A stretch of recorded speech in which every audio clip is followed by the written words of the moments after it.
Hello বন্ধুরা, আজকে আমি একটা পুঁটি মাছের রেসিপি রান্না করেছি। দেখো লুকটা কেমন হয়েছে। তো ওটা আমি কেমনভাবে রান্না করেছি এখন তোমাদের সঙ্গে শেয়ার করব। প্রথমেই কড়াইতে তেল গরম করে মাছগুলোকে ভেজে তুলে নেব। তো যতটুকু তেলের মধ্যে জায়গা হচ্ছে মাছগুলো ছেড়ে দিয়েছি।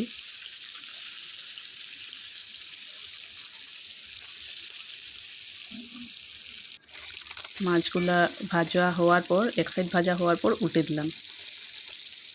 এইভাবে উল্টে মাছগুলা ভাজা হওয়ার পর আস্তে আস্তে এগুলাকে আমি নামিয়ে দেব। আরও কিছু মাছ আছে, ওইগুলোকে আমি একসঙ্গে ভেজে নেব, নিয়ে তারপর তুলে নেব। তারপর এখানে আমি নিয়ে নেব কিছু পেঁয়াজ, দুটো কাঁচা লঙ্কা, একটু আদার টুকরো আর দুটো রসুন কুঁয়ো দিয়ে এটাকে ভালোভাবে মিক্সিতে গ্রাইন্ড করে নেব। কড়াইতে তেলটা গরম হওয়ার পর এই মশলাগুলো আমি দিয়ে দিয়েছি। দিয়ে তারপর এটার মধ্যে দিয়ে দিলাম অল্প হলুদ গুঁড়ো আর অল্প লঙ্কার গুঁড়ো।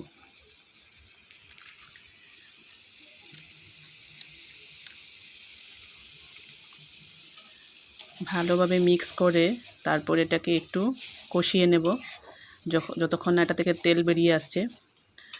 তো দেখো মোটামুটি কষানো প্রায় হয়ে গেছে।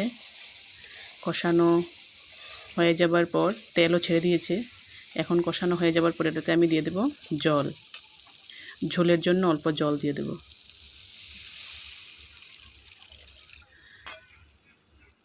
জলটা দিয়ে দেবার পর আন্দাজ মতো এটাতে আমি লবণটাও দিয়ে দেব। তারপর ঝোলটা ফুটে উঠলে মাছগুলোকে ছেড়ে দেব।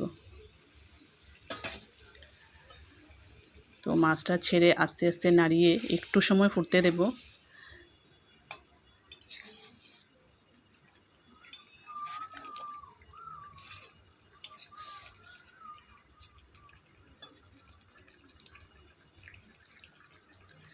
এই যে মোটামুটি হয়ে গেছে। এখন দুটো কাঁচা লঙ্কা চেরা দিয়ে, আমার ঘরে ধনেপাতা নেই আজকে, তোমরা ধনেপাতা দিতে পারো, দিয়ে আস্তে আস্তে এটাকে নামিয়ে নেব। এটা প্রায় হয়েই গেছে।